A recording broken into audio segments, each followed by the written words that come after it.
On this date in 1512, the Sistine Chapel was opened to the public for the first time. This date in 1604, Othello was performed for the first time. In 1894, Nicholas II was appointed what was to be the last Tsar of Russia. In 1922, the Ottoman Empire was dissolved when Mehmed VI ascended his throne. And in 1952, Ivy Mike shot at Eniwetok Atoll was the first thermonuclear device ever detonated on the face of the planet. How you doing there?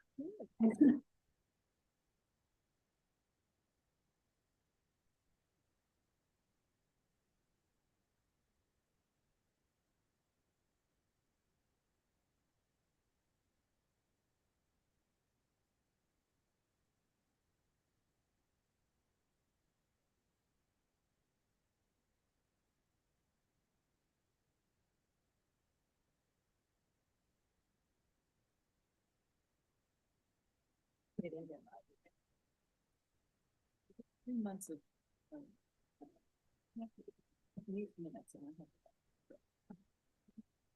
Thank you so very much. Would you folks like to see me move that to later in the meeting, or is that a necessity that we approve those? I have a technical question for you, Hannah, before we start. Yeah. The approval of minutes, is there any way we could move those to the end of the meeting? Or do we have to hear those first? I believe we can move them to the end of the meeting as long as you make a motion to adjust the agenda. Okay, I'll go that way. Welcome all to the November 1st, 2023 meeting of the Historic Preservation Commission. I will go around the table and ask our commissioners to introduce themselves so you know who we're dealing with this evening, starting with our Zoom expert. This is Joy Porter. Oh, Did you hear that? Susan Presti, Vice Chair. Ann Nichols. And I am Chair Douglas Edmondson, and welcome all. I am going to first of all ask for a modification of this evening's agenda for your convenience. We have 3 months of minutes to review and approve. It's going to take a little bit of time, so I'm going to ask that we move those to the end of the agenda to be for your convenience. Do I have a motion? I move that we change the agenda to move the approval of minutes to the end of the meeting. I'll second that motion. All in favor? Aye. Aye.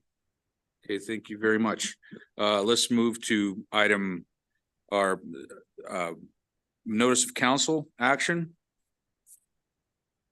Do we have any report from council? Thank you, Chair Edmondson. No, we don't have any reports from the city council, but I do have general project updates right before we talk about minutes. So we can, I'll share those at the end of the agenda. Okay, that sounds good to me. And I'm glad to be back. I was not present at last month's meeting. Do we have any unfinished business? We do not. Okay, very good. Section 5, new business. We'll go ahead and take a look at this. Item 4, we have a request for continuation MCAC 2323 128 Ruxton Avenue. And do we have any commissioners that have reasons to recuse themselves or any sort of ex parte communication? No? Okay, we will go ahead and go right to new business and start getting to work. Do we need a motion on Yes. the? Yeah. Right.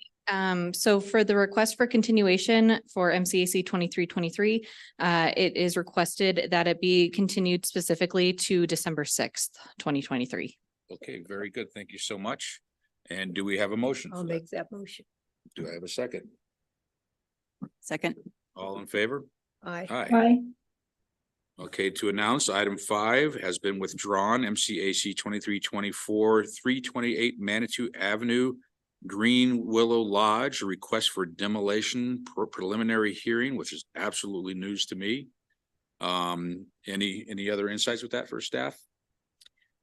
We can anticipate a follow-up application. However, this particular application was withdrawn from consideration. Okay, we'll go ahead and move on. Do we have a motion to move on, or do we need to do that? No, okay, thank you. And then I will bring up item 6, also withdrawn, Hiawatha Gardens roof at 10 Old Man's Trail. Any upsteps? Okay, we'll go ahead and move on after that one. Then, Oh, I was gonna just give an update where we don't have a specific contractor, so we're kind of doing some additional research and we'll come back to you once we. okay, make we a different appreciate that. decision. Yeah, because I know we've done a lot of work with this roof and it's been anticipated that it'd be modified and it just hasn't happened yet. So I Yeah, kind it of wonder will- what's going on. At some point in time be modified, but whether that goes back to you with the full application for the exterior improvements or on its own is what's up for consideration with all of the hail damage that happened. Right. We just, not as many contractors Right, available and right the now to eve get a tips and competitive the areas quote. that are patches and all that kind of Yep, stuff. Yeah, we get it. Exactly. Fantastic. Okay, very good. Well, thank you very much for that insight. We'll move on to item 7, MCAC 2321, 117 Deer Path Detached Garage. Are there any commissioners that have had ex parte communication or find it necessary to recuse themselves from this application? Okay, thank you very much. And we'll go ahead and hear staff's report. Thank you, Chair Edmondson. For the record, Chelsea Royston, Senior Planner. So MCAC 2321 is a request for at 117 Deer Path Avenue. The proposal consists of construction of a 1,330 square foot detached accessory structure, garage / workshop, to be constructed in the rear of the existing home. The property is zoned general residential and is in the Midland Historic Subdistrict. The existing house was determined to be non-contributing structure to the historic district. The original house was destroyed in a mudslide, according to the applicant, and rebuilt in the 1980s. Though the El Paso County Assessor indicates it was constructed in 2000. There was also an addition to attach the pre-existing single car garage that fronts Pawnee Avenue, Deer Path Avenue, to the existing house. So this is an additional garage space, which will be on the other side of the house and to the rear. The house and the existing garage have a 0-foot front setback, which was approved by a variance, as well as a side yard variances to reduce the setbacks for the garage and the house.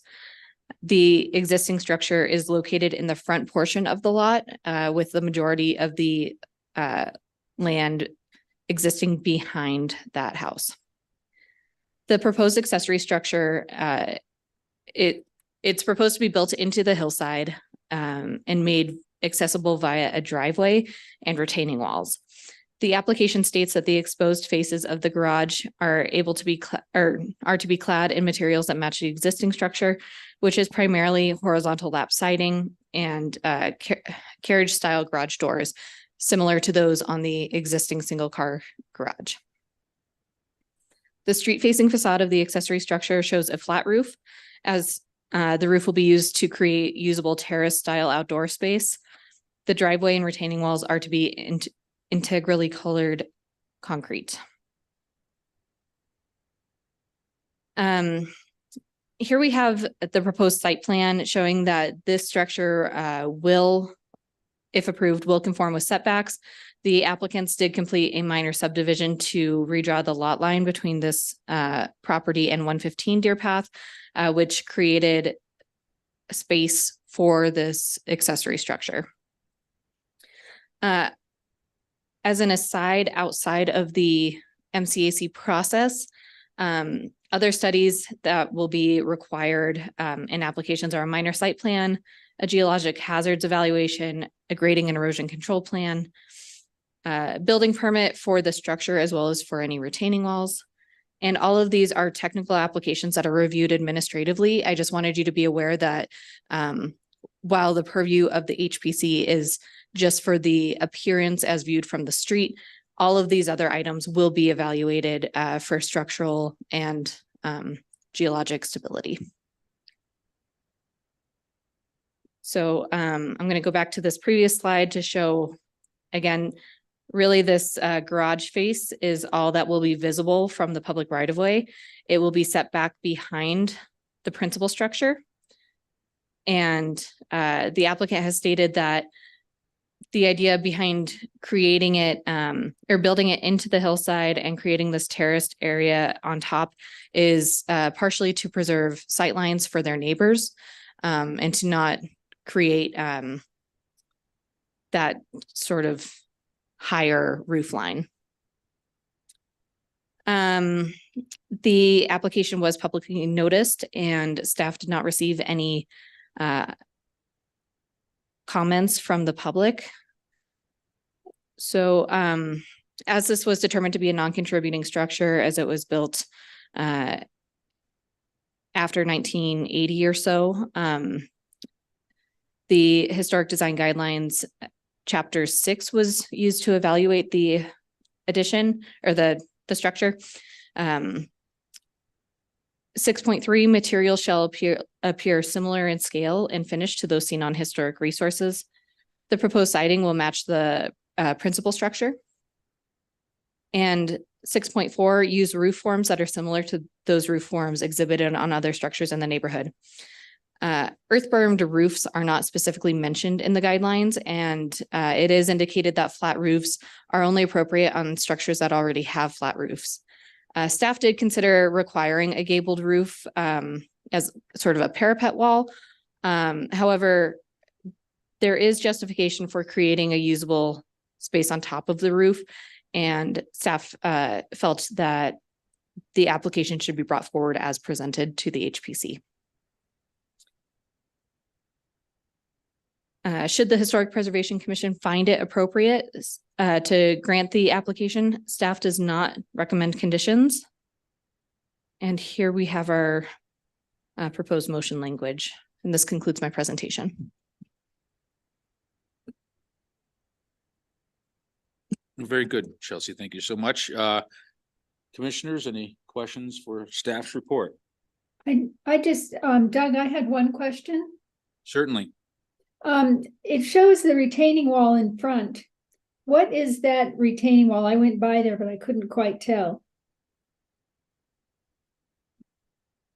So there is an existing retaining wall that fronts Deer Path Avenue, and that is stone. However, the proposed retaining wall that will create the driveway is to be concrete.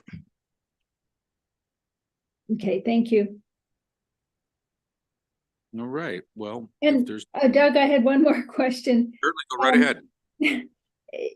Is it a garage with a workshop, or is it an accessory dwelling unit? I couldn't tell. It's not going to have like bathrooms and kitchens. It's just going to be a garage and a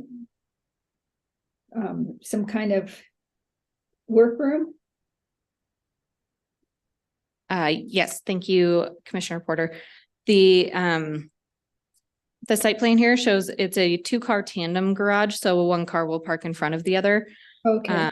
And so it has a single car opening as a garage door. And then this area off to the side is to be a workshop.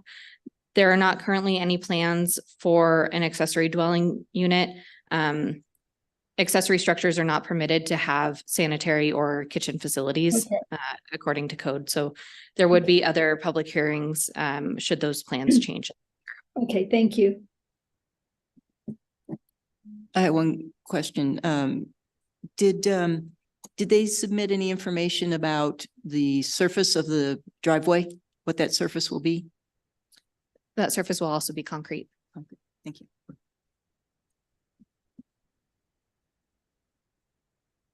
Okay. Well, since we have no more questions for staff, we will go ahead and ask the applicant to come forward. And when the applicant comes forward, if you please could give us your full name and address. And when you sit down, please, there's a little button right in the middle of the microphone, and try to get within 6 inches of the microphone or so we can hear you folks. There you go. Cindy and Roger Foreman, 117 Deer Path. Okay, good evening, folks. How you doing today? Good. Very good. Thank you. Fantastic. All right. Well, is there anything else you would like to add to your application or to the report that's been presented by staff? No, what Chelsea indicated is correct. It is a garage man cave workshop. Okay, And I mean, I can putz on my cars and it'll be my doghouse. okay, very good. Do the commissioners have any questions for the applicant? Enjoy. No, Okay, very good.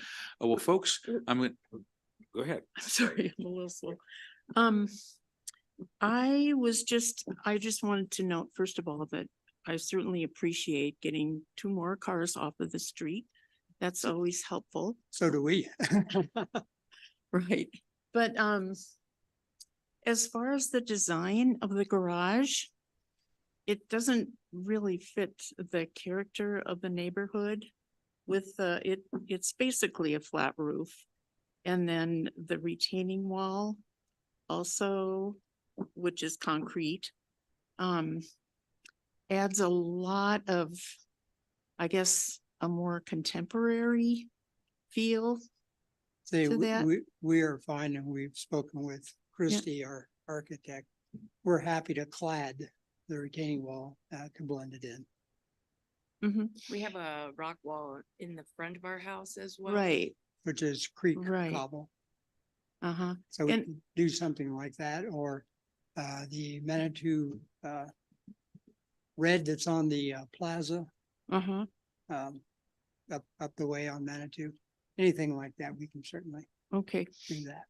How much larger is that retaining wall?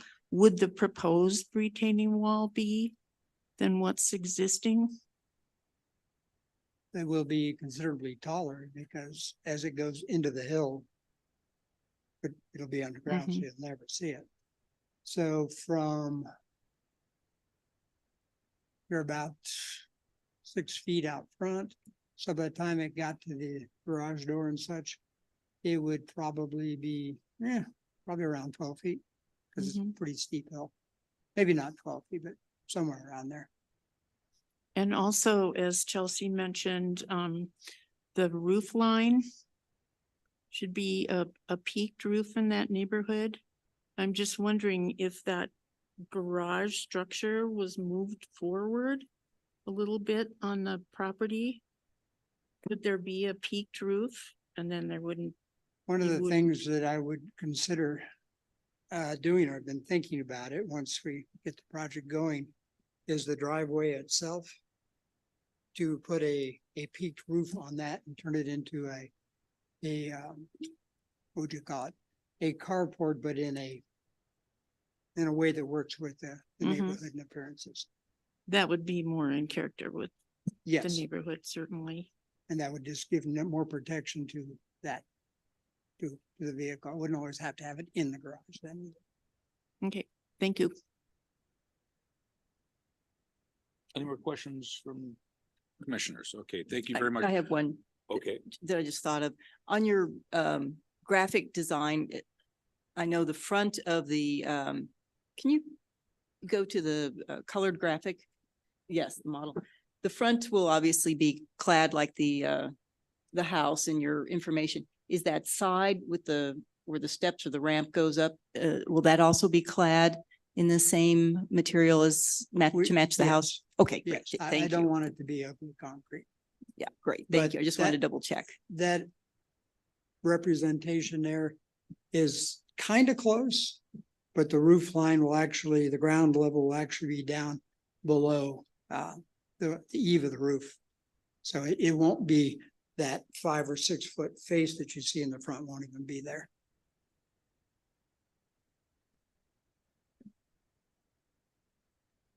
Okay. Could We I, good? Everybody good? could I Okay. clarify one item? please? Yes.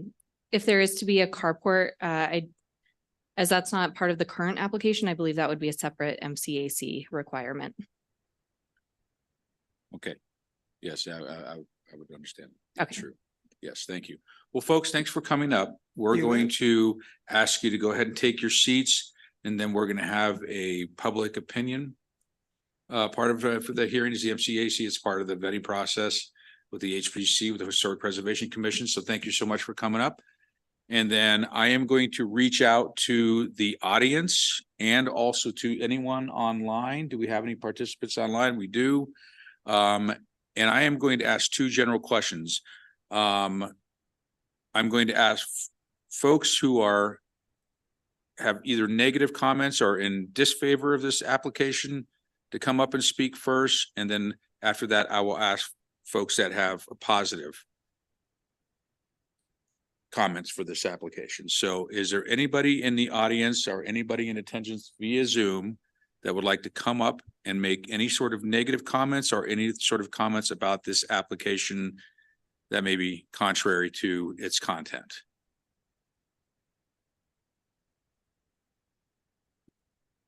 We have no one online. All right, don't everybody run up here at once.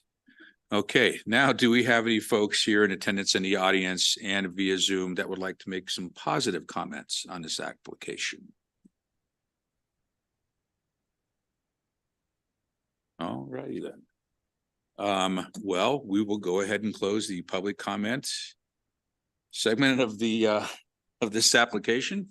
And then we'll go ahead and ask the commissioners, do we have any more? Is there any discussion here? I do personally have a couple of comments, but commissioners, is there anything you would like to say? Joy?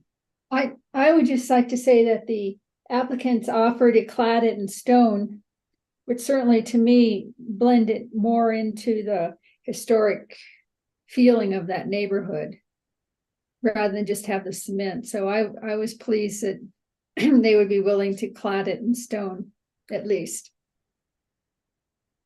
And then have mixed feelings about the pitch of the roof, about whether we have to have them come back to another MCAC, which sounds like we do, and yet having a pitched roof would probably look more historic back there.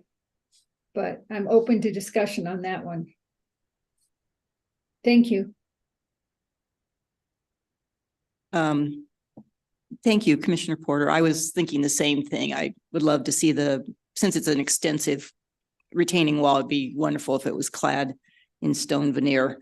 While I know our guidelines are for a pitched roof, there are a number of parking structures in that neighborhood that are flat, especially as they're built into the walls, retaining walls, or into the hillside. So I'm not opposed to the current structure just because it's not unique in that neighborhood.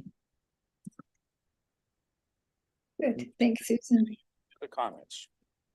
Okay, well, I will say this. I've watched this building evolve since it first got knocked off its foundation in the 1980s by the rock slide, and it was restructured at that point and then again modified with the new garage.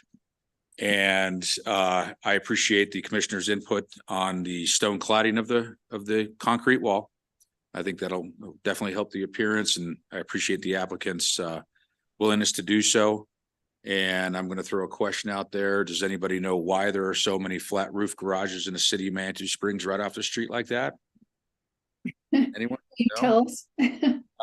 You ready for this? Yes. Because when they put the sewer in back in the 1950s, most of those were old cesspools. And half of them you go into, it has the sewer line in the back of the garage. I've worked on a number of them. So therefore, I think if it's keeping in the spirit of Manitou's historic background, you got it right. So, well, I'm going to go ahead and see if there's any more comments by commissioners, and I'm going to ask for a motion for one of them with the inclusion of the stone cladding for the concrete wall leading to the clad garage door, man cave, doghouse that you're asking for. I would move approval of the material change of appearance certification at 117 Deer Path Avenue, based on the findings and, with the, following additional condition that the retaining walls be clad in a, stone veneer, compatible with the walls currently on the property. Take your choice of which one. And that cladding be submitted to the planning department for review prior to construction. I Do would have- second that. Okay, second from Joy Porter. All in favor? Aye. Aye. Aye. Unanimously approved, No. and thank you so much. No, Not Laura, are you unanimous. sending? No. Oh. Aye. Aye, okay, thank you so much. Unanimously approved. All right, well, folks have a good evening and all that, and good luck with that. Your build, I actually think is pretty cool. Item number 8, MCAC 2322. What? Yes, ma'am.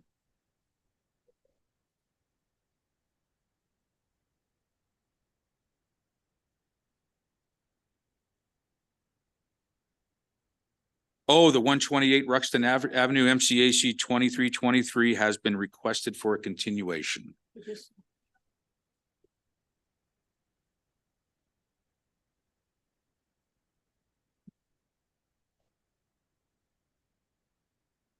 Right.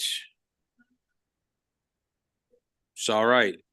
Yeah, no, that would be a question for staff. Yes, you are absolutely welcome to call in.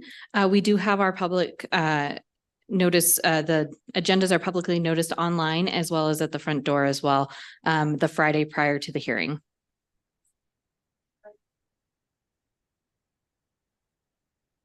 Right. Yeah, And sorry, folks. Yeah, but thanks for showing up. You know, we appreciate that. It's really a vital part of our process that if there's something going on in your neighborhood and you want to speak either for or against it, please do.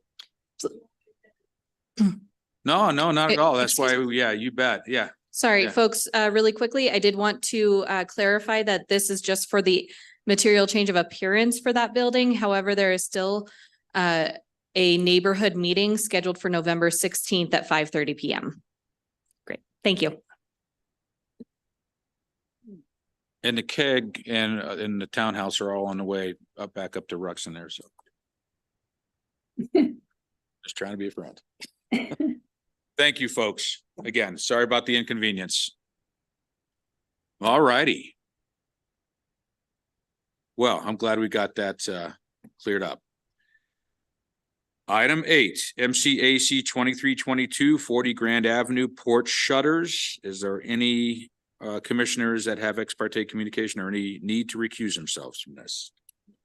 Oh, okay, we'll go ahead and hear staff report.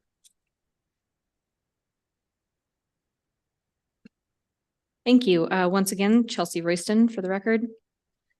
MCAC 2322 at 40 Grand Avenue. The applicant Laura Dye is here, and the proposal is to install wooden screens on the existing front porch. The proposed screens will be constructed of 1x4 red cedar wood slats.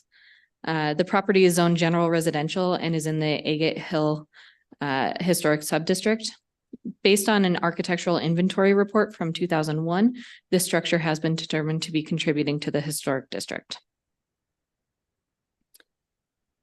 Here we have our existing conditions showing from the street how the property appears with one of the famous flat roofed garages.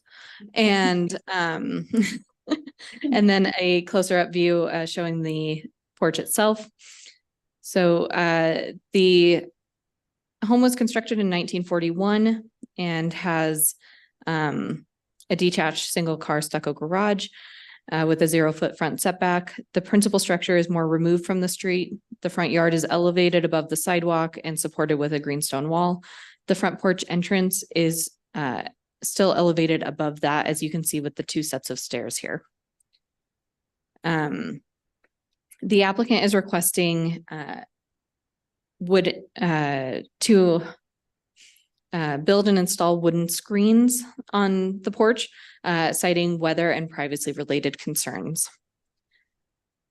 The applicant provided these photos of horizontal or vertical slatted shades.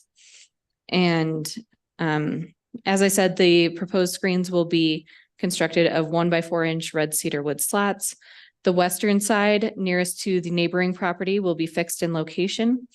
And the south front facing section will be movable, though permanently affixed to the porch. This application was also publicly noticed and staff received no comments. As I stated, this is a contributing structure based on an architectural inventory report. As such, it was evaluated using the guidelines in Chapter 4 of the Manitou Springs Historic District Design Guidelines. Guideline 4.1, an addition or alteration to a historic building shall ensure that the original architectural character and style of the structure is maintained, and the addition is subordinate in appearance to the original building. The proposed wooden screens will not impact the overall historic architecture of the character of the building. No historic details are proposed to be altered or removed. And then 4.11, preserve the original porch and maintain the historic size, shape, proportions, and orientation of entrances and porch projections. There are no proposed dimensional changes to the porch or to the entrance of the building. 4.15, architectural details such as trim combined to establish distinct character and shall be preserved whenever feasible. While the proposed screens are a more contemporary architectural detail, the minimalistic design is compatible with the understated design of the house, especially in comparison to the more historic properties in the district that are typically more Victorian and ornate.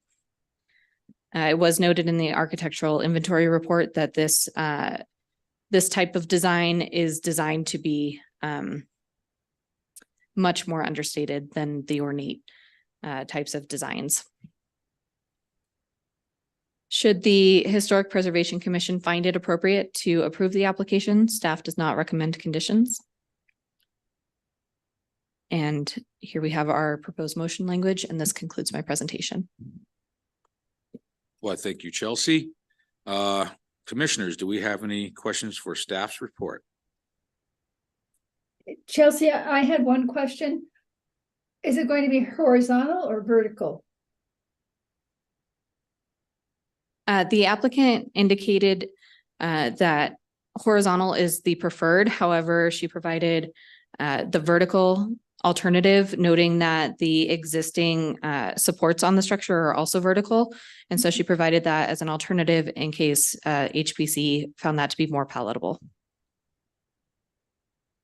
Thank you. Okay. Laura? Susan? Okay, thank you very much. Well, we'll go ahead and close staff's report and comments by commissioners on that, and ask the applicant to come forward, and please state your name and full address. And please follow the instructions before, as far as to press the little button and see the green light, and try to speak closely into the mic. Thank you very much. Good evening. My name is Laura Dye. I live at 40 Grand Avenue. I am the property owner. Okay, Laura, do you have anything else to add to the application? Anything you'd like to do to help enhance the visual of this? It looks like you do. Just to clarify whether it's going to be horizontal or vertical, I am, just as Chelsea said, I am open to either one, but my plan as of now is to do the side and horizontal slats and then the front and vertical slats, so it matches the front a little bit better. Okay. But the space in between that compared to my porch currently is obviously going to be different. I do want to leave my current railing, not just for the historic visual perspective of it, but if you want to go back to my porch picture, well, you can't see it well, I apologize, but right there in the middle of that wide span, and then on the side as well, they did a really good job of taking that bottom wood piece, and there's a dowel in there that goes to my concrete, so I don't want to remove that.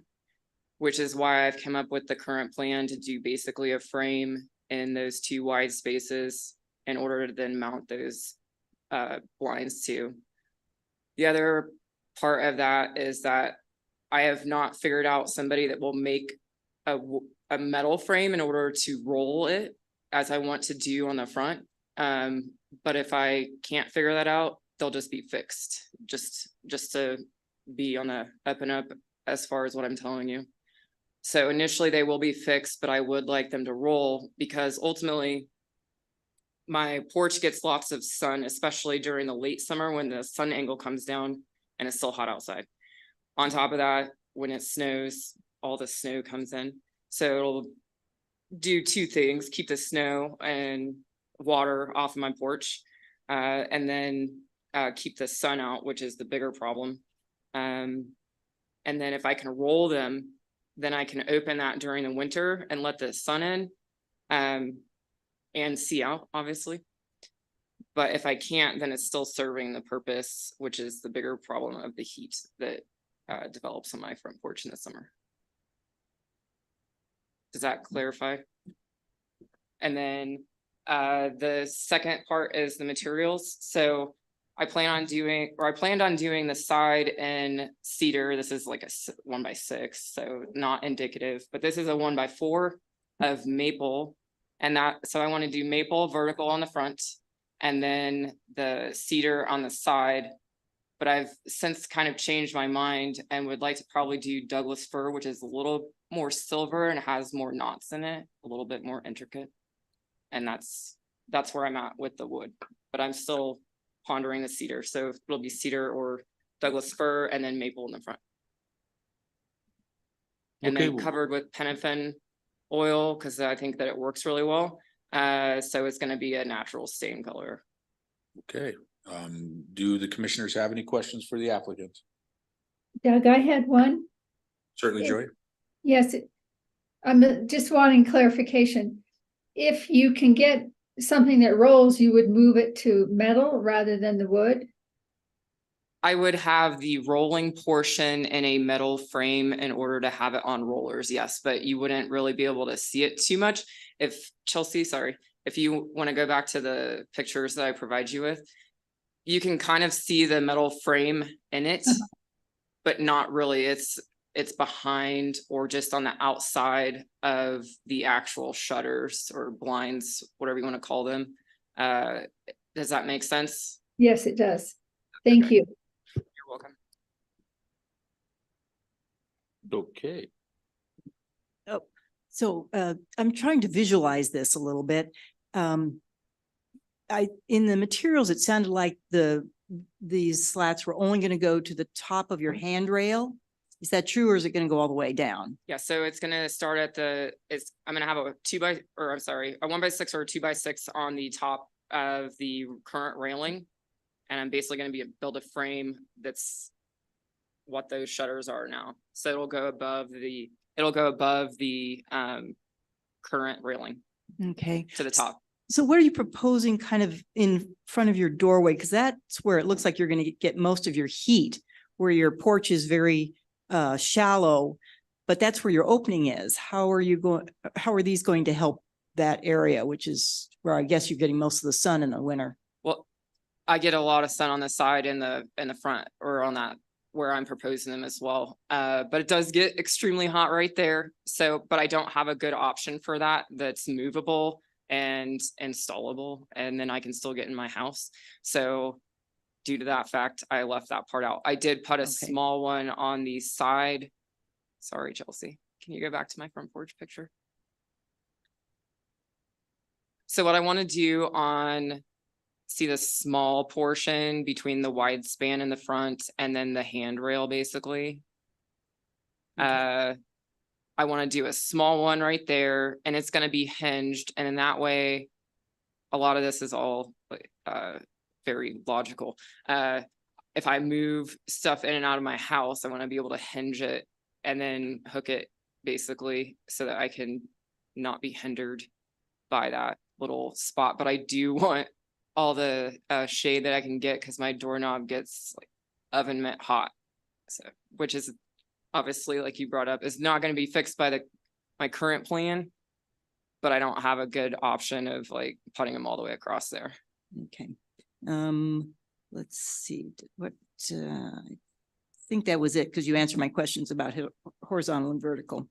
Okay, and that's great. Thank you. Okay, thank you. I just have a question about the frame. You said there would be a 1x6 at the bottom, which is on top of the railing. So, and that would be permanent. So even if the shade were rolled up and out of view, you'd still see that Just to clarify, frame on top of the railing? yes, so they won't roll up. They'll go side to side if I get them to move. Can I approach, because I'll give her a picture of my drawing. Can I approach, or can I have somebody? Well, I understand now. So Okay. they're gonna slide from side to side. So there will always be a portion of that shade, Yes, even so- though it won't be covering the whole part of that, of the front of your house. There will always be something there. I believe the question Some- or the What answer is will yes. cover half of the, Yes, okay. okay. One of them would be fixed, so it's 90 degrees right Sorry, now. I can't get it to rotate. It's fine. If I can bring her that, I can do that as well. Okay.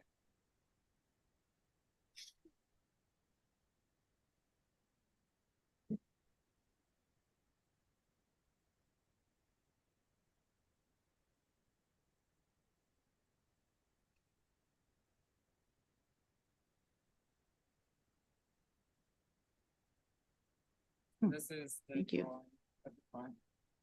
And I'll have 1 2x6 that's profiled, or not profiled, but like flat on. This is the profile 2x6s. It'll be on the railing, the columns, and then here. I might bring this one all the way down just because of structural, like to make sure that it's not too flimsy because of the winds that we get here. But yes, but they don't be behind the current railing. Okay, so then this one would slide Yep, behind the over other one. there. So this is pretty permanent then, Yes. this whole entire thing. Does that answer your question? It does, thank you.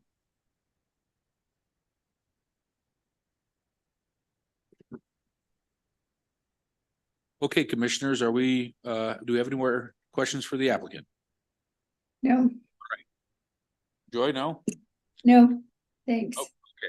All right, so I'm going to go ahead and close that portion of the hearing. I will open it up for public review. Laura, right? Yes, sir. Why don't you just sit tight, since it seems like we've lost our crowd here, so I'm gonna reach out to anybody in the audience, either in person or attending via Zoom. If there are any comments, either positive or negative for this application. Do we have hands? No, we don't have anyone online interested in this particular application. Okay, thank you very much. We'll go ahead and close public comment. Commissioners, now is time for you to review this application and voice any concerns or feelings you may have or suggested modifications. I feel that it's too permanent a condition on the front of the house, and porches in that neighborhood should be respected and transparent, as it says in chapter 4. Very important character defining features. And I just feel like this will really detract from the front of the house, from the facade and the porch. Okay, thank you, Laura. Any other comments? Joy? I just have the comment, I've been looking at this and gone by the applicant's home a couple of times at least, trying to figure out, I understand about the heat, that comes in and hits her door and hits the porch in the late summer. Having experienced that. So I'm torn both ways because it seems so permanent. And yet what is the applicant to do to calm the heat that hits the front of her house? You know, and I'm not sure this is a solution. So I'm open to discussion with our commission about which way we should go. It seems to mix up vertical and horizontal. You know, how do you make it look like it's something to protect from the sun without detracting from the historic structure? I'm not sure how to do that. Thank you. Okay, thank you, Joy.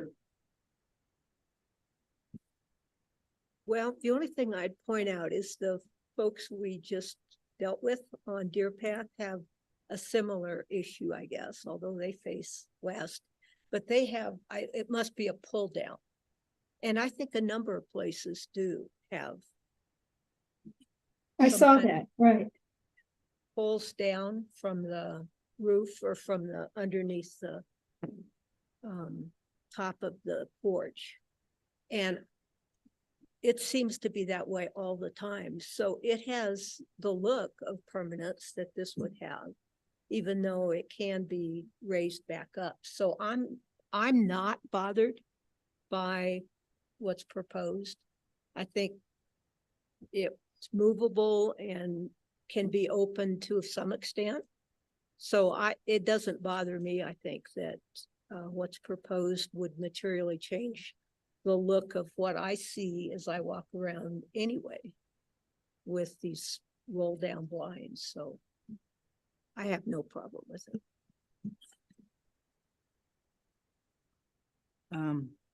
Thank you. Man, I totally understand your need for screening the sun on that side of the valley. I have the same problem. The problem is you have a contributing house that's historically contributing, and the slats are just not, they are fairly permanent and they're just not consistent with the character of the front facade of houses in the district. Again, I use a roll down bamboo slatted and or material slatted covering to cut the sun. And I know that's, I don't know if you've tried it on the front. I saw you have it on one side, on the side of the house, but I'm just struggling with something that's this permanent that if you insert it in this frame, you're going to be inserting it into those handrails that I don't know if those historic handrails can handle it. That's not my purview, but it just doesn't look like it's going to be consistent with the character of the historic district. So I'm really struggling with this one. That's all I have to say at this point.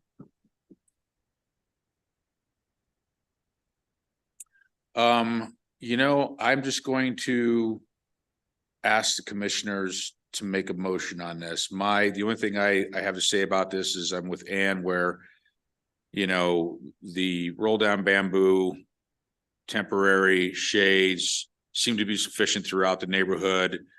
The only reason I would even see through this is that, you know, if it was removable, that's part of when you do something that is disruptive to the integrity of a building is, can it be reversed?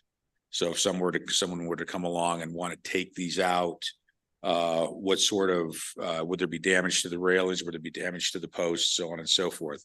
But it seems like there's a fair consensus of not favoring these. And I am going to ask the commissioners someone to make a motion on this, and then we will vote.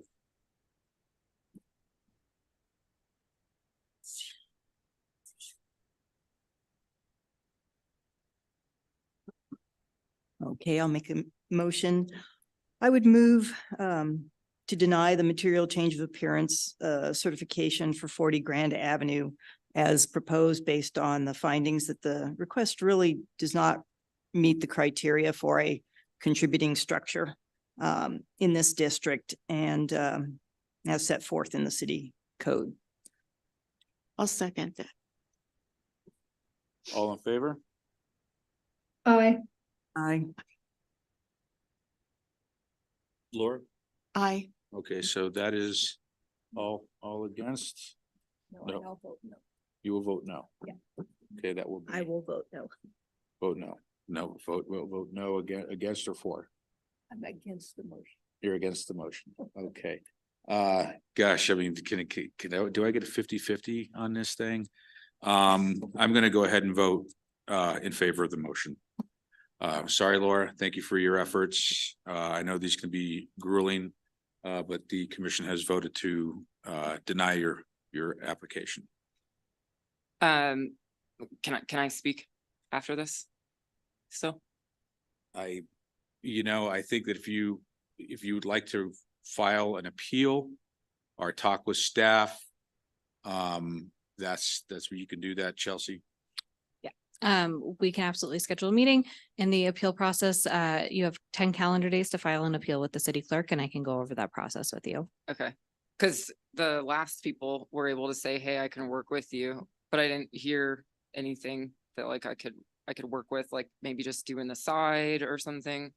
Like, so that's what I just want to know what you guys would be able to work with me as well. Or is it just, The commissioners have denied the application as it stands due to how disruptive it is to the historic nature of the building. It basically, what I'm sensing from them is that it basically just robs it from the porch facade as it being a permanent fixture to the building. If it was something more, my feelings are, I'm hearing from them, if it was something more temporary or something that could be removed, they would be more palatable to that. So you'd be able to work with Chelsea in the appeal process and bring it back to us, and we could review it then. okay. Could I clarify with our attorney, by the way, I believe an appeal would have to be reviewed using the same application as it stands. Katie, do I understand that? That's correct. An appeal would be based on the materials as submitted. And if there's a new application, then obviously it'll be reviewed at that time and considered at that time, but the appeal would be based strictly on the materials presented. Right. So any changes to the design would have to be a new application and be brought to the commission again. So then I'm gonna catch Correct. 20 with no information from the commission. We But can we only have to give you reappeal it. feedback on the information that we've been presented. Okay. Am It I- sounds like maybe there are some suggestions that are being presented by the commission right now. So I just suggest that the applicant maybe get with staff on a design that comports more with section 4 or chapter 4.1 and is perhaps maybe temporary. Okay. Thank you. Thank you, Laura. All right, folks, we're gonna go ahead and move on to item 9. Vicky Bunsen Duche, is that would be? That's the woman who, Duche Memorial Mini Grant, is that, I'm just trying to get my pronunciation correct of her last name. Manitou Cabins, 183 Crystal Park Road. Do we have any commissioners here that need to recuse themselves for ex parte communication or otherwise undue process or whatever? No, I'm taking that as a big no. Okay, well, go ahead, staff. Great. Thank you, Chair Edmondson. For the record, Hannah Van Nimwegen with City Planning Department. So this is not a quasi judicial application, so there is no issue of ex parte or anything like that. But what is before us is a request for this particular grant pot of money. This grant, the mini grant program is renewed every year, and $10,000, as long as I've been with the city, has been in this pot of money. Nobody has requested this grant yet this year, and there's nobody else that is interested. And it's not in code exactly how this grant is distributed, so that gives us a lot of flexibility on how we spend that money. So currently what's requested is $9,500. However, all 10,000 are available. And that money would renew in January. So what's being requested specifically is that this money would be spent to help rehab the cabins, the historic cabins that are right up on Crystal Park Road. In the application that was sent to us, this money would help re-roof those historic cabins, repair the foundations, the chimneys, and there's a number of electrical issues and utility line issues that exist on that side of the property. The applicant has also provided us an invoice with how much that money would, or how much that work would cost. It is about $218,000, so 10,000 would be helpful, although this wouldn't cover the full cost of that work. And I do have the applicants present tonight. We have Dale online as well as Taylor in the audience if they would like to add to this.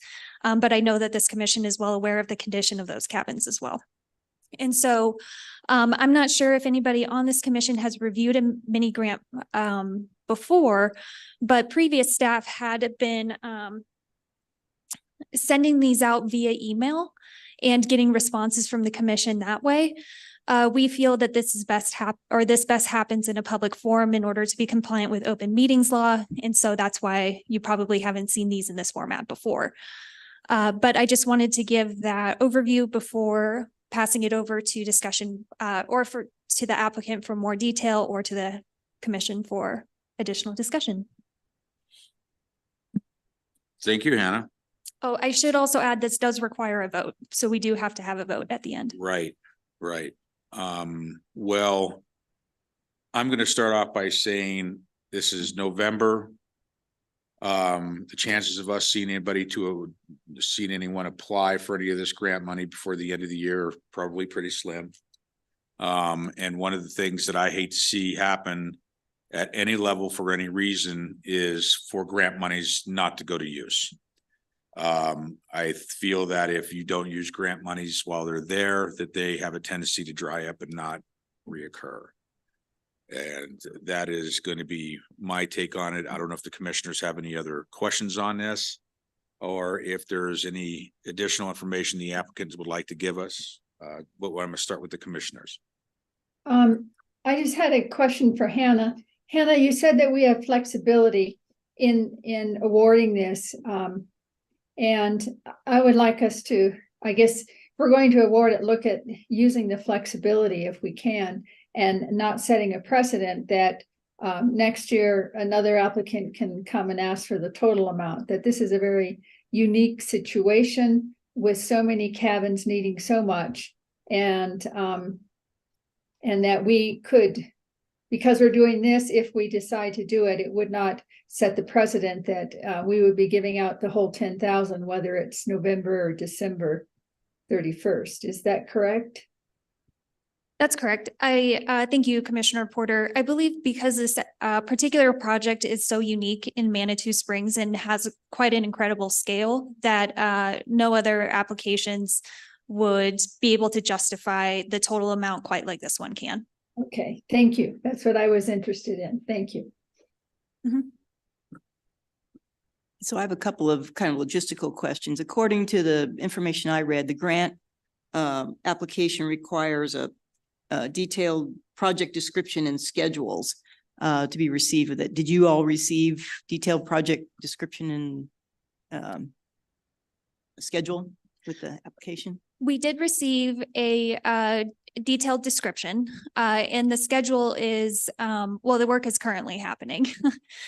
So I would defer to the applicants for that, but I'm sure there would be no issue in getting a schedule.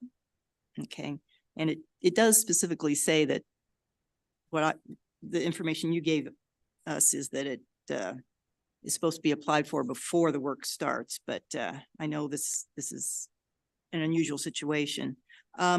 So a question for you all for budgeting. The grant cannot be made until completion of the project or projects, according to the information you sent us, which I assume will not be until 2024. So the grant won't actually be paid out. Will that impact our budget for 2024, that this isn't used before then? If it's committed, will we still get the 2024 10,000 again? Yes, so we would basically say that this 10,000 is earmarked, so to speak. And then it would go towards this application when the work was completed. And then we would still have 10,000 to give out for this next year for any additional applicants. Okay. And Hannah, I had one more question.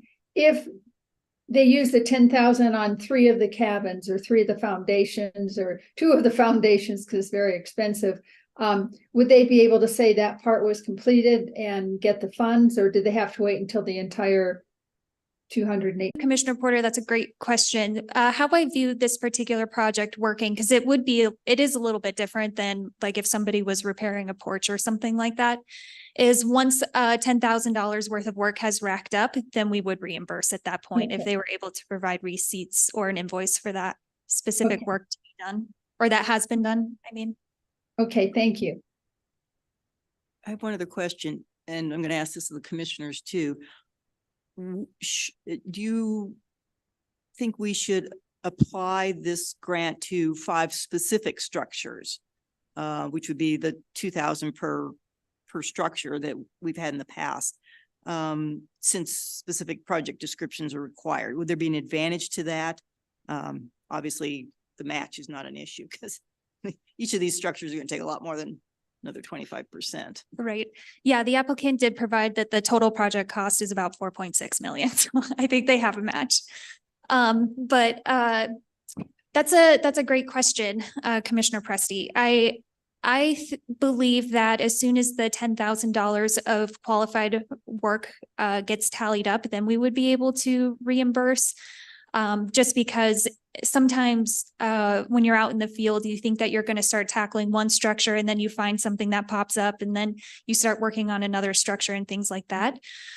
So I think that just the 10,000, once that total number of work gets charged would be fine, but I would defer to the applicant if they have a particular preference. And I will just say, the reason I'm asking that is there's 20 structures on this property. Are we looking at this as a grant to just the property or to each structure on the property? How should we be considering this? Because there's obviously going to be more work rolling into next year on other structures there. So do we want to be able to consider this grant for other structures on this property in the coming year? If so, then I think we need to be specific about what it goes to. So I can my kind of question. say something to that. This property has the pleasure of enjoying some of the uniqueness that my particular property has, where it's never been subdivided. So even though there's 20 individual structures on it, it's still a single plot. And it has a shared schedule number with the county assessors. So therefore, it is viewed as a singular property with improvements on one property. And I think it could be easily said that I think they did all their roofs this year. The roofs were done in compliance to our guidelines. They look great. And that's not like paint, because they did paint the buildings and do a few other things. And I think that's an easy, quick to where these monies are going. Again, it's a drop in a bucket to what their overall budgets is. If there were somebody else who was vying for any of this money at all, I would definitely say they come first. Because we want to make sure that we are rewarding individuals that have stayed within the guidelines, stayed within ordinance, stayed within code, so on and so forth. But we just don't have that here.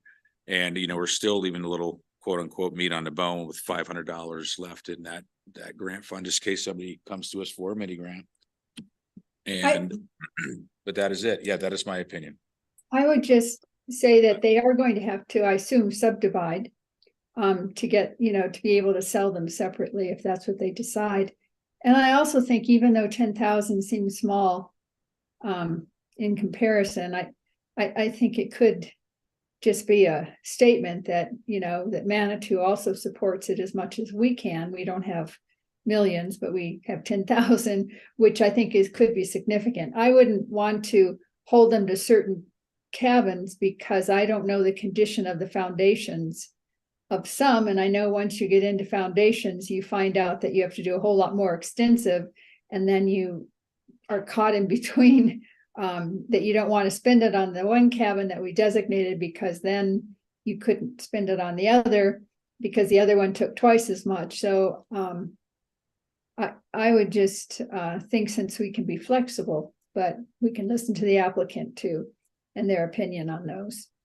Commissioner Nichols? Yeah, I think we should treat this as a project, and the project gets as requested, and we would assign the $10,000, and then I think that's over. I don't think they would come back next year. Yeah, is my view. And I also agree that we should treat it as one project. And I also agree with Hannah that it's a unique project. They've retained the buildings as well as the property, historic character, and I think we should do anything we can to help. Okay, well, thank you so much. Do we want to go ahead and hear some comments from the applicant? Anybody have a real burning desire, as they say? What might be good to hear the schedule. Okay, maybe the schedule part, if the applicant would like to maybe share their feelings on the schedule. If you could, sir, your name and full address. Hello, everybody. Again, good to see you all. Taylor Stamp, address is 1431 West Cucharas, Colorado Springs, Colorado. So to address the schedule, that's a bit in flux right now. Of course, winter's coming, so not going to be able to do a whole lot of work. We're still in the FEMA process. We're just waiting for the final, basically sign off from FEMA saying that our floodplain flood zone is reduced. That's all been approved. We're just waiting for a basically 90-day public comment, and I think we're at 45 days now, which holds up permits for us. So we can't get permits until floodplain flood zone is resolved. But best guess, we're hopefully February, March start date for real construction. What we've done so far is mostly preventative, just to make sure it's not going to rot any further than what it has. Roofs were one of the biggest things. There was a roof that had a hole in it for, I think, 20 years. So that one we got roofed really quickly. So everything's been done to this point to make sure that it's not going to go into further disrepair. And then we start major work once we get permits. Like you guys said, this is a small amount in a large scheme of things, but it does help greatly for this whole project. We're going to be going after a lot bigger grants, trying to get the bigger numbers that would really help. But anything helps at this point. So we really appreciate you guys' consideration on this. And as far as cabins, project versus individual cabins, I would not be opposed if you all wanted to say, I view there's 17 historic log cabin structures, I would say. And then there's a few others that are 60s and 70s, and maybe we can call out and designate those to be the 10 or 9,500 to go to those 17 structures. Just as a kind of a clarification that's not going elsewhere. Well, I got a question for you, Taylor. Yeah. So you were instructed by this body, the HPC, and administrative guidelines and the subdistrict Keithley Cabin Historic Subdistrict to replace the roofs this year in like green composite materials. And you completed that part of the project this year on this property. Not 100%. There's a few roofs that we did not touch because we but you've started work and executed a good portion of that work on this project this year. Correct. Yes. Then I think this body could easily award this grant to that particular part of your project. I would consider that complete in my book. I appreciate that very much. You're welcome. Just trying to help you out. Very much appreciate that. Okay. All right. Well, thank you, Taylor. Yeah, we trust me. I've been watching you guys and hearing you and all that kind of fun stuff. So is most of the city. Great. So and neighborhood. So I mean, I appreciate it. Thanks for coming up. Yes. And I know the rest of the crew's online. And I am just going to ask one of the commissioners for a motion for this particular grant monies. Sure, so I will make a motion that we grant $10,000 to the Manitou Cabins Project. At 183. I'll second Crystal that. Park Road. I've got a motion and a second. All in favor? Aye. Aye. It's unanimous. Congratulations, sir. Thank you all very much. We You're appreciate it. welcome. Appreciate it, man. Well, okay. Thanks, Vicky, for the money. Yeah, no, it's good stuff. And I'm really glad we're doing that. I mean, it's a busy project and to acknowledge our participants when it comes to the HPC and our guidelines is really important. With that said, let's move on to other business. Item 10, HPC Awards update on time and place. That should have said Speaker Chair Doug Edmondson. Oh, should I said that? I don't, Speaker Chair Doug Edmondson says, howdy ho. So the way we left it is that you were going to coordinate with Miramont, I believe, is the chosen venue, and determine a time and Right. I have not done that. Hmm. I have not gotten to that. Okay. That is on the to-do list. So I know that the clock is ticking and the hour is at hand. I will get on that right away. Do we have a budget? yeah, I believe it was it 3,000? I'll double check, but it's either 2,500 or 2,800. I thought Right. 28 was what I Okay. saw Okay. for our previous. Okay. I would also like to throw out, there is always the opportunity to have this at the December HPC meeting too. So if something comes up and we're not able to secure a venue or whatever that is, just know that that is a potential, that is a backup that you have. Well, I was not going to ask them for a peak season date. I wasn't going to have it done on a Saturday or a Sunday. Just because of basically schedule conflicts across the board with applicants, so on and so forth. More of like a Thursday afternoon would probably be more appropriate. Evening, you mean? If there are Thursday evening would be a more appropriate. I mean, we're getting into the holiday season. I'd be surprised if they have any dates available still. They may. I mean, we may have to think about a different venue Yeah, we may have to think about a different venue. if we want to We- do it before the end of the year.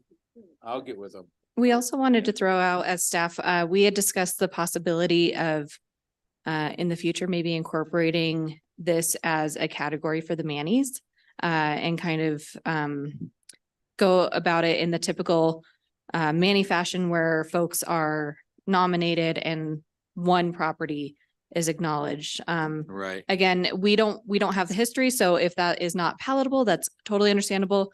However, as I guess, fresh eyes, Hannah and I noticed that has, I guess, a broader reach. Folks from all sectors of the community tend to go to that awards banquet. So we just wanted to throw that out there for a conversation. Yeah, and I think we have established a pretty clear process. And the intent is to include as many of the folks that have come in front of us to get an MCAC and do it as they promised they would do it, to get them recognized. So I think the broader community, that's not our goal. Our goal is to get the people that we deal with in this setting recognized in a way that it's focused clearly and solely on them. So I don't think the Manny concept fits at all, in my view. I don't even think the Manny Awards, I mean, I think they're condoned by the city, but they're not conducted by the city. No, it's like 4 organizations. You're right, sponsored. they come together and But do that. I it's- mean, I appreciate the spirit, Yeah, but just- this is strictly a city. This is a quasi judicial commission speaking directly to citizens that have had to face basically their inner governance to comply with historic buildings and guidelines, so on and so forth. Yeah, And I think, the Manny Awards even though the Manny Awards are fun and they're very, they acknowledge the activities of the community, they're not, most of the activities that are awarded or by the Manny's are not necessarily city functions. Well, city and I just plug-in think issue. that's Yeah. just No, not I the agree. focus of this. Again, I think we have a long tradition and we ought to stick with the tradition. I'll get on this right away. I'm pretty good at pulling rabbits out of my hat. Ask Ann. She knows all about my rabbits. We just Thank want to you. make sure So- time to buy the, You got it. Um, You got it. Right. Yeah. yeah. Probably looking at December, but you never know. Right? Okay. And thank you, Chelsea, for the idea about the Manny Awards. It was a good idea. It's just we have this tradition. Thank you. Absolutely, yeah, and I appreciate the context. Yeah, So, and, thank you. and if by chance we can't, the reason why I suggested Marymount Castle as a venue because of its proximity to the Cog Depot and to Our Lady of Perpetual, which were two large projects that happened during this period of time. And it would give people the opportunity, afford them the opportunity to either walk to them or go to them, particularly Our Lady of Perpetual, since it's literally right around the corner. You could walk to it, but if in a worst case scenario, we could look at City Hall here, or possibly the MAC. There are venues out there. That's for sure. Or Cliff House, calling a favorite too. Yeah, we just need to get on. I'll get on it. Yeah. I'll get on it.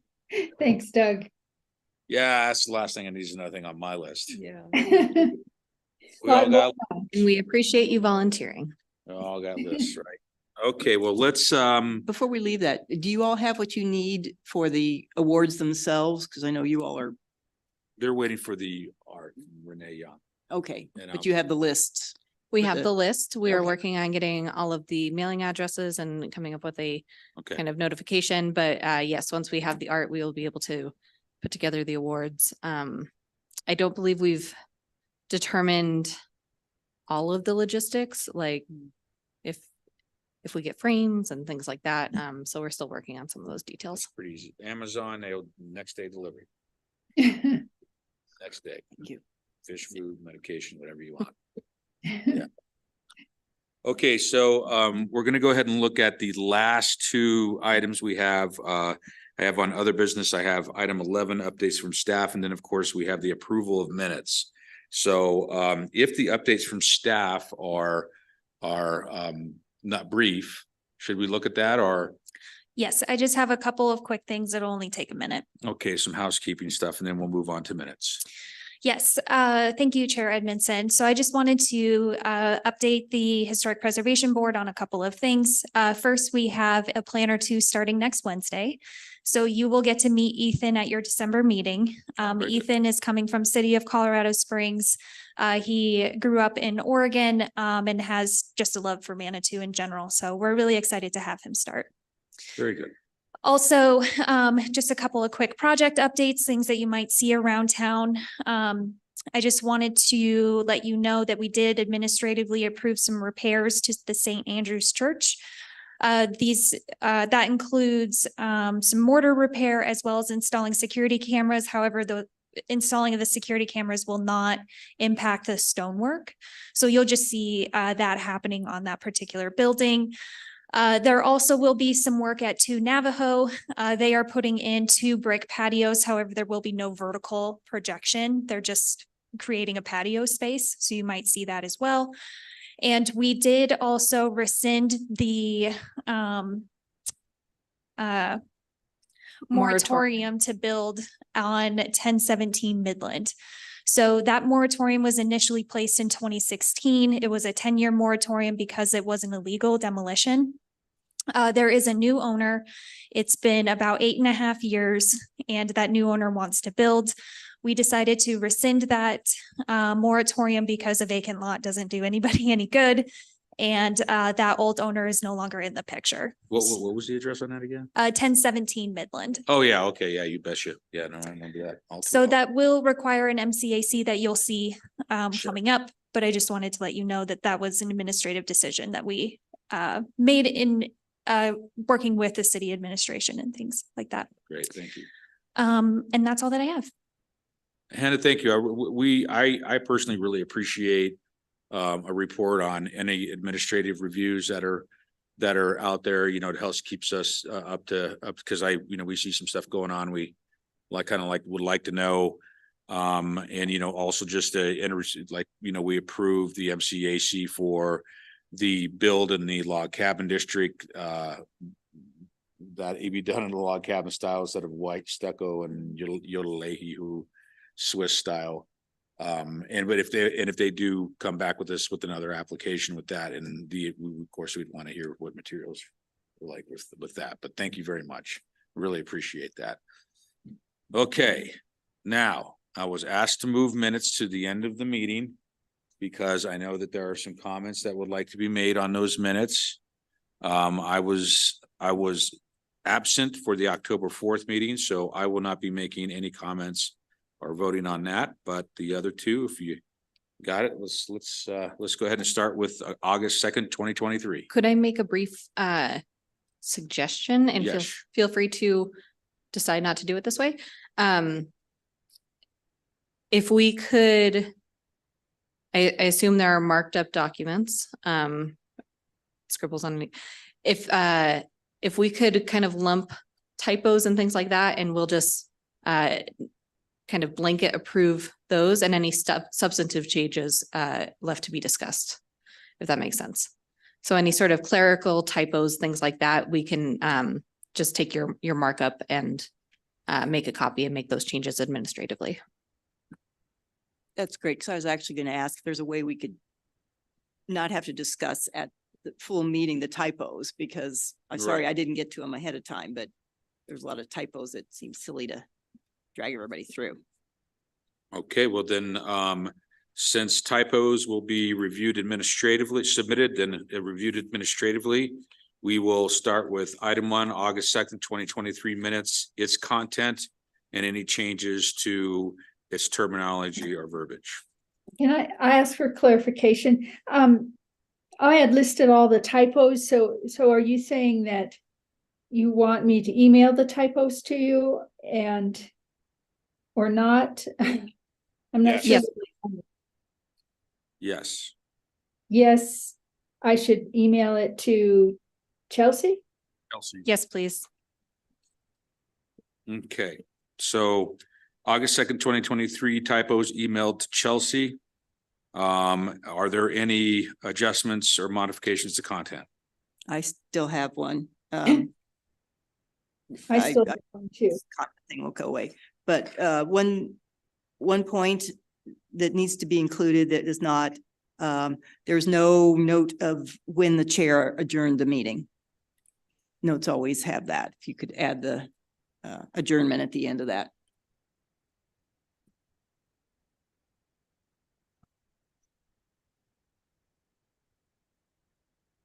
Joy, did you have any besides? Yes, I had one, and it's the word usage. It was on page 9, and I'm using the pages that are at the bottom of the whole 113 page packet, not on each date. But the word is typologies, and generally typologies is tied to more religious or human or artifacts.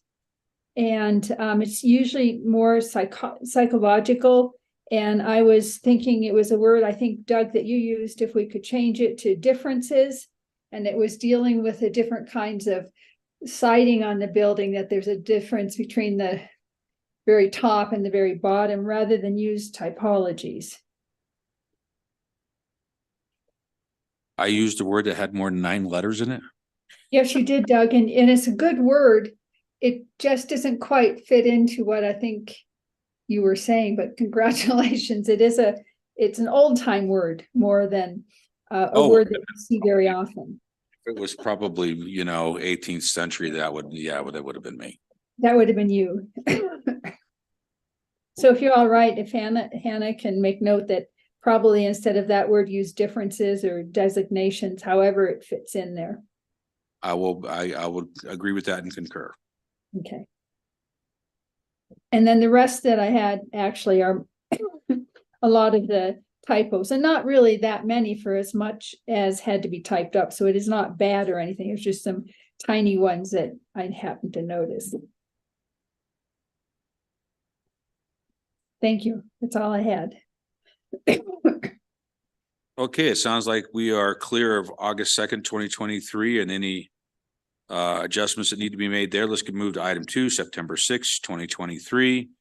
And as requested by staff, please email them with any sort of typos, corrections you may have. Could I interject again, please? Yes. Did we have a motion on that? Oh, excuse me. I apologize. We're doing them. We're doing them individually Okay, because you got it, no problem. you weren't at the October meeting, so I want to make sure that we have that. You want to definitely cut me out of that one. Okay, so do I have a motion to approve the August 2nd minutes with the corrections made? I approve the minutes as corrected. Second, Move approval. So I'll second. all in favor? Aye. Thank you very much. September 6th, 2023, again, please email typos to Chelsea. And do we have any modifications to content?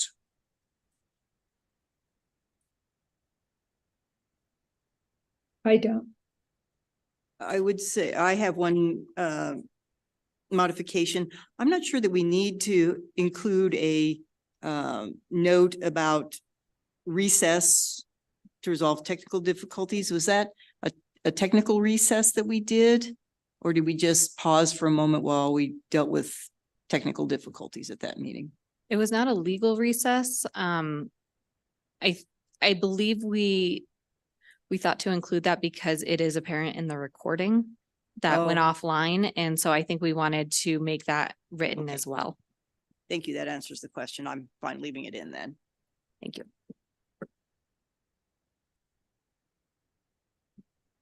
Anything else, Joy?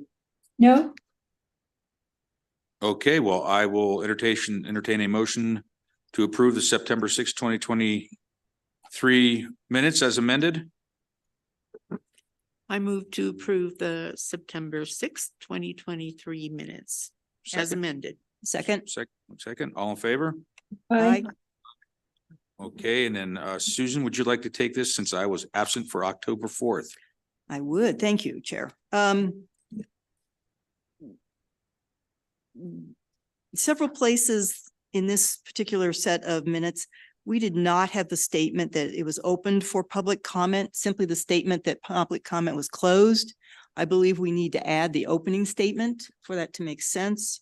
So the bottom of page 30, middle of page 31. I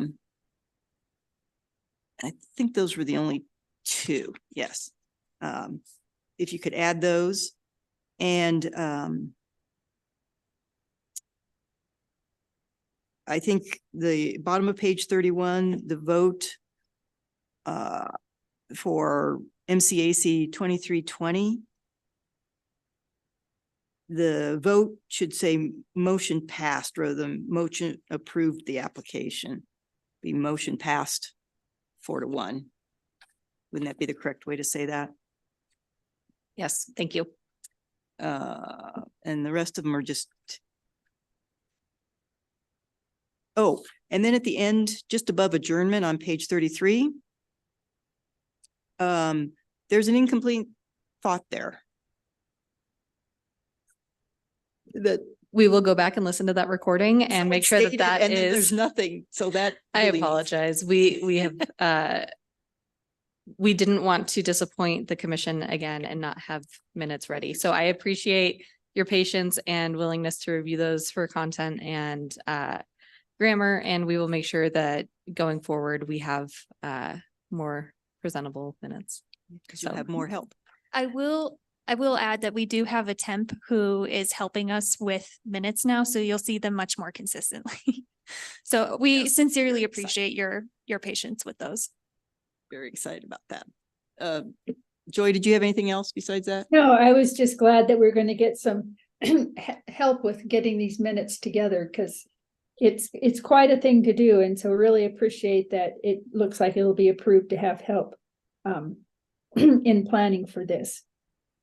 So good luck. So I would say, I would move approval of the October 4th minutes as corrected. I'll second it. All in favor? Aye.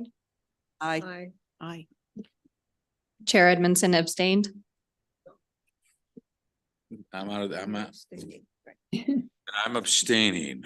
It's a very difficult word for me to say.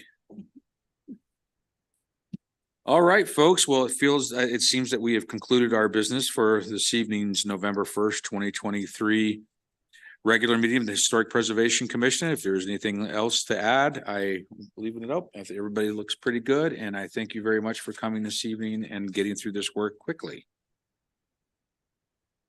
That is Thank you, all. Doug. You're welcome, Joy. thank you. Bye, Joy. Bye.